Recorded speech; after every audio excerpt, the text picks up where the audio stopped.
I'm going to tell you a story you've never heard before because no one knows this story the way I do. It takes place the night of June 12, 1994. Dead in Hollywood.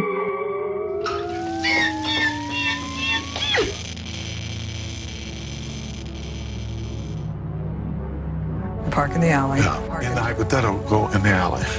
You put on a wool cap and gloves. In the hypothetical, I put on a cap and gloves. Right. Yeah. And you reached under the seat for? A knife. I always kept a knife in the hot car for the crazies and stuff because you can't travel with a gun.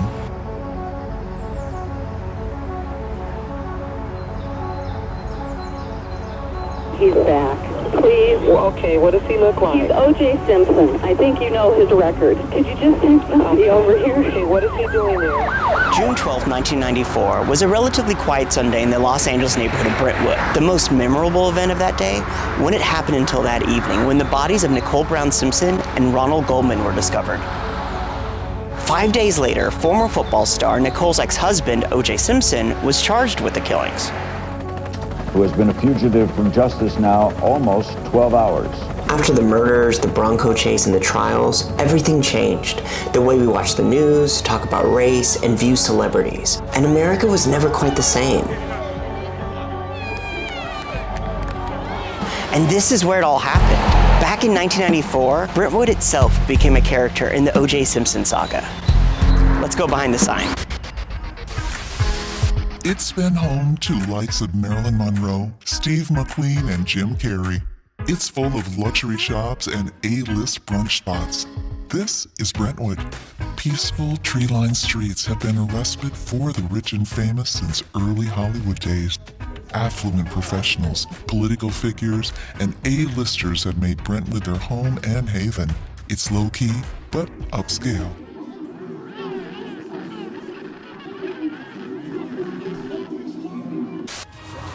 You get this? You getting this? That's why they call me Juice. Right here. Yeah, I'm calling. Why they call me Juice? I can't take credit. It's God-given.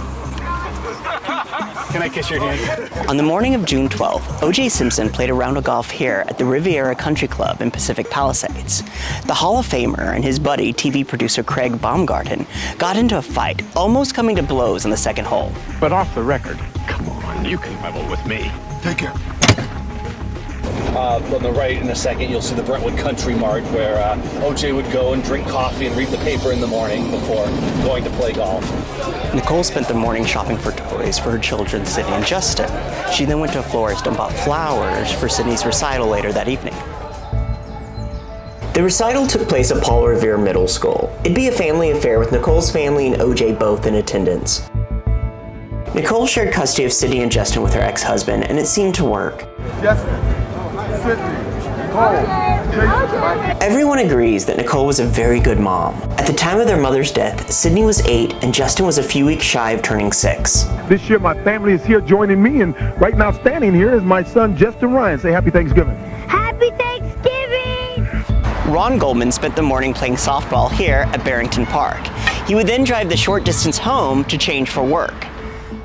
We don't get to spend very much time together, so I'm very glad that I was able to be here and spend this time with you, because God knows where I'll be in a year.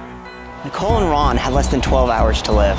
Being live is what it's all about, game day, you know? So in a sense, you get the sense that it's game day for whatever that performance is, which means anything can happen. Yeah, speaking of that lady I was talking about. Yes, she is. With another shot of this tequila. Now watch her, I'm ready. So watch her sing. Well, sing. She can sing something. That's mine. We're alive right now, all across America. That she is my woman. She is my woman.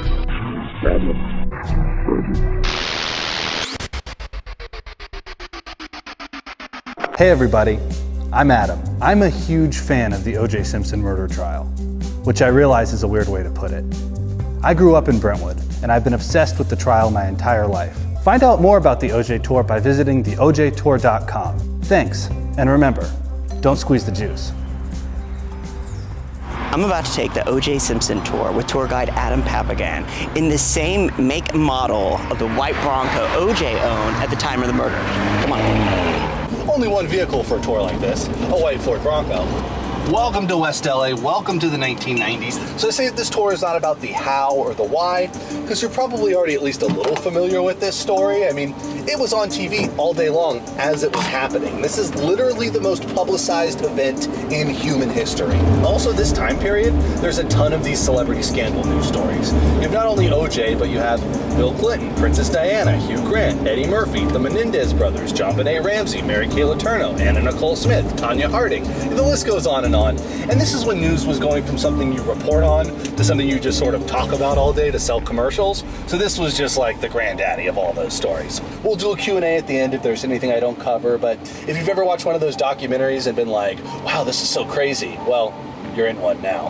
So here's our next stop on the right. So we're on Rockingham right now. This is the street OJ lived on. This next block, the 300 block, was his block. I'm standing in front of what used to be OJ Simpson's Rockingham estate. It was torn down in 1998. Rockingham was OJ's Graceland. Now this is the Rockingham gate to my home. Some of you might remember it from the end of the low-speed Bronco chase when OJ surrendered to the police here at his home. Again, here is OJ Simpson. Yes, indeed, it would appear that he is in fact trying to reach his neighborhood, if you will. And you see people chasing after the Bronco. Because all the news vans are lined up and all the supporters are outside with their signs, "Go OJ Go," which was of course the tagline for the Hertz commercials. Go, OJ, go! And so he offered to let you stay at his house on Rockingham, is that? Yes. And what was your arrangement with the defendant concerning what kind of rent you'd be paying him to stay at his place on Rockingham? I offered rent and OJ said he didn't want my money. At 2 p.m. on June 12th, OJ's house guest, Cato Kalin, saw OJ in the kitchen on a phone call with his girlfriend, Paula Barbereri. Paula was a model and actress known for her roles in erotic dramas and for her 1994 Playboy pictorial. The couple got into an argument over Paula wanting to attend Sydney's recital that evening, but since Nicole was going to be there, OJ didn't want Paula there. OJ and Nicole were divorced at this point, but OJ was still hoping to win back his ex-wife.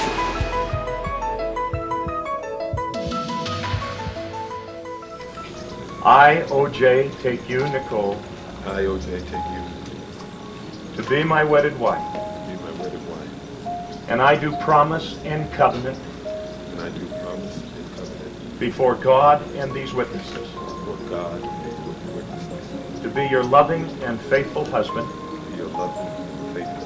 A year earlier on Mother's Day, 1993, OJ and Nicole had decided to give their relationship another try. By the following Mother's Day, Nicole ended things with OJ once and for all. Keep in mind, this was only a few weeks before the murders. Sensing that OJ wasn't over his ex-wife, Paula broke up with him hours before the murders on his answering machine. Later that day, Paula flew to Las Vegas to be with her ex, singer Michael Bolton.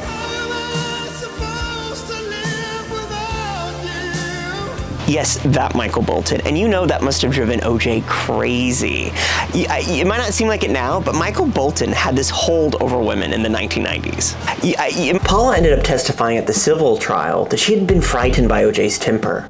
Is that a threat, fat boy? No, he doesn't like it when you're disrespectful. Well, you can tell Tito he can kiss my ass. Paula is now a born-again Christian living in Panama City, Florida, and married to a judge known for his work on domestic abuse cases. At 4 p.m. before leaving for the recital, OJ stopped by his guest house to ask Cato to set him up on a date for the following Tuesday. Nothing says I'm over my ex like rebounding an hour later. OJ was a ticking time bomb by this point. First, the fight on the golf course, and now his girlfriend was breaking up with him to go be with a white soul singer. It was all too much for his ego to take. OJ was not having a great day, and Paula's rejection was just the opening act. And OJ Nicole's daughter Sydney has a dance recital at Paul Revere Middle School, which is going to be coming up on our right in just a second. Nicole's whole family comes up from Orange County, her parents and her sisters and everybody. They go into the auditorium here for the recital, so it's the big kind of two-story building. Over 30 acts performed in the dance recital that day, so they were here for like 4 hours. OJ arrived for the recital around 4:45, and he sat behind Nicole and the Browns. Denise Brown, Nicole's sister, would testify at the trial that OJ just sat there glaring at Nicole the entire time. He had a very bizarre look in his eyes. It was actually really kind of spooky. It just didn't look like the OJ that we knew. So every time I turned around, he was staring at Nicole. afterwards, it was a completely different story. OJ was in good spirits. He was laughing and talking with the Browns, and he even kissed him goodbye before leaving. But it's finally over. Everyone comes outside. The Brown family is standing right by this tree right here, and OJ comes up to the family and he says hello and offers to take everyone out to a big fancy dinner like he had so many times before. But Nicole's sort of mad at him at the time. She stands up to him. She's like, you know what, OJ, we're gonna go just the family. All their friends are here. They see this go down, so he's sort of embarrassed. They all go off to dinner, and OJ is left here sulking. And many people speculate that realizing he's lost Nicole once and for all was what set OJ off on the murderous events of that night. Underneath that seemingly cool exterior, OJ was seething. When he returned home to the Rockingham estate between 6:30 and 7 p.m., he complained to Cato that he was angry that Nicole was wearing a tight-fitting dress and that she didn't allow him to go to dinner afterwards. Had you and your parents and your sister planned to go somewhere after the recital was over? Yes, we did. We were going out to dinner. Okay. And where were you planning to go? We were going to Mezzaluna restaurant. Mezzaluna place. It was a happening night. Mezzaluna was a favorite of Nicole's. It was a regular dinner spot for her and OJ even after they broke up. Leonard Nimoy, Spock from Star Trek, was seated next to Nicole and her family on the night of the murders. Nimoy had wondered who that beautiful blonde woman was at the next table. He asked the waiter, who told him it was OJ Simpson's ex-wife Nicole. The next day, Nimoy was reading about the murders in the paper when he realized that his waiter had been Ron Goldman. Nicole's friend Ron Goldman worked here at Mezzaluna as a server. When Nicole and her family showed up for dinner after the recital, Ron asked one of the other servers to switch sections with him because he didn't like waiting on his friends. Across the street on the left, next block, there's a Starbucks, one of the first Starbucks in the area. And that's where Nicole and her friend Faye Resnick would hang out and drink frappuccinos, and where they met a group of good-looking young guys who hung around the Starbucks, who they called the Starbucks Boys. And in that group was a young waiter who also lived in Brentwood by the name of Ron Goldman. So Ron was from the Midwest originally.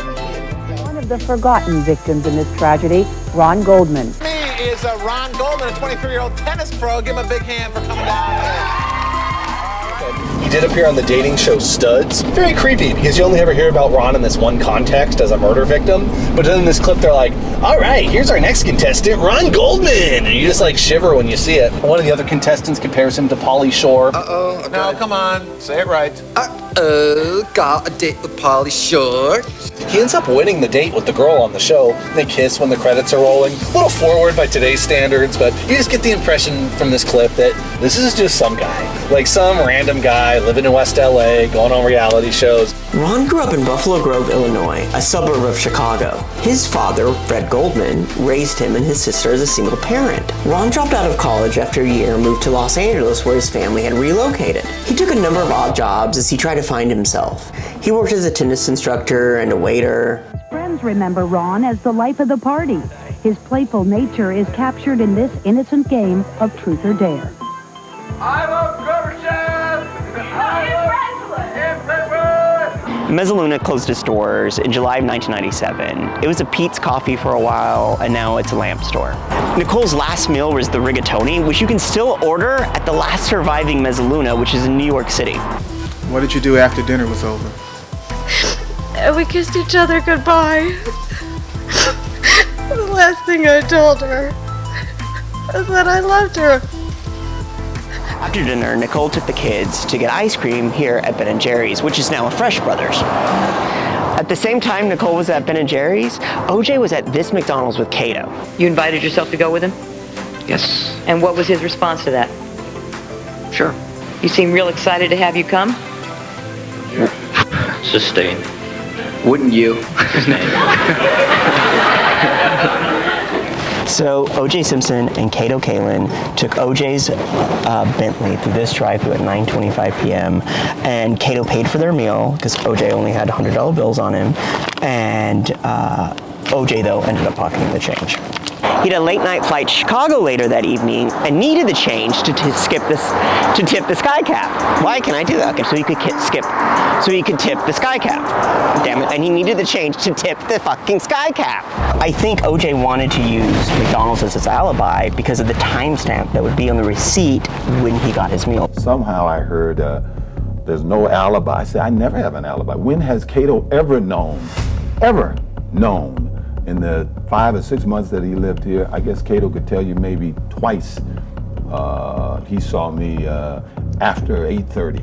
He had no idea that Cato was going to invite himself along for the ride. And Cato liked being around celebrities and famous people, and he was excited when, OJ came into his room asking him for some change, and of course he was going to jump at the opportunity to come with OJ Simpson.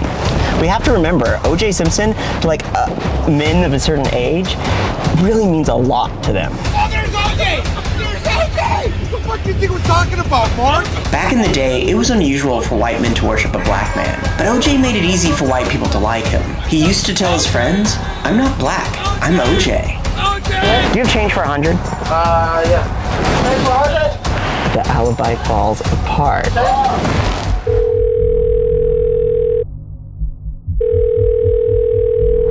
Hello?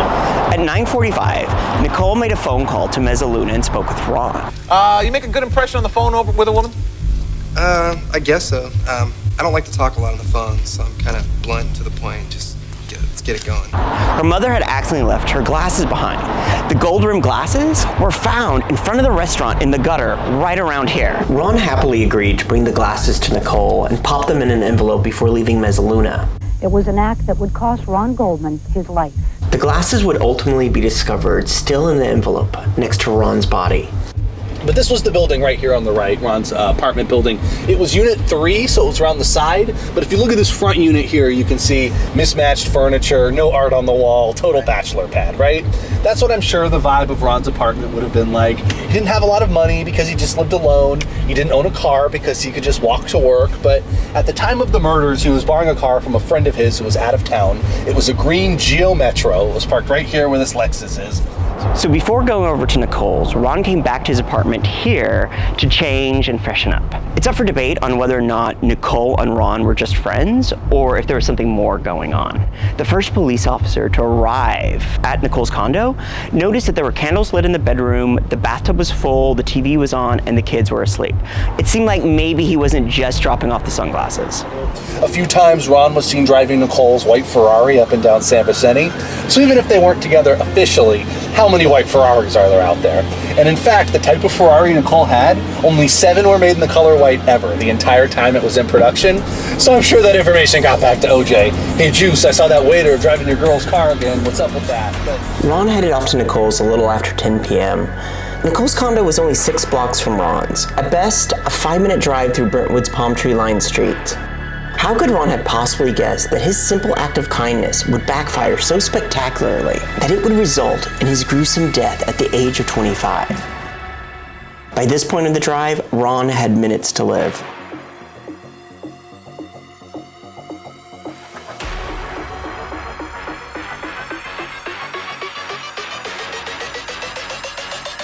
I loved her to no end. 911, what are you reporting on? This is AC. I have OJ in the car.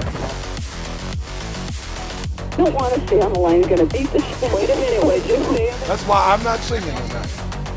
I've never personally shaken hands with a murderer. I go to the front and I'm looking to see what's going on. The entrance used to be right here. You must have quit. This should be a lot of fun. I got a little getting even to do. Still alive, but he got a gun to his head. Orenthal James Simpson got away with murder. I basically have spent a conflict-free life. There was no talk about great first half.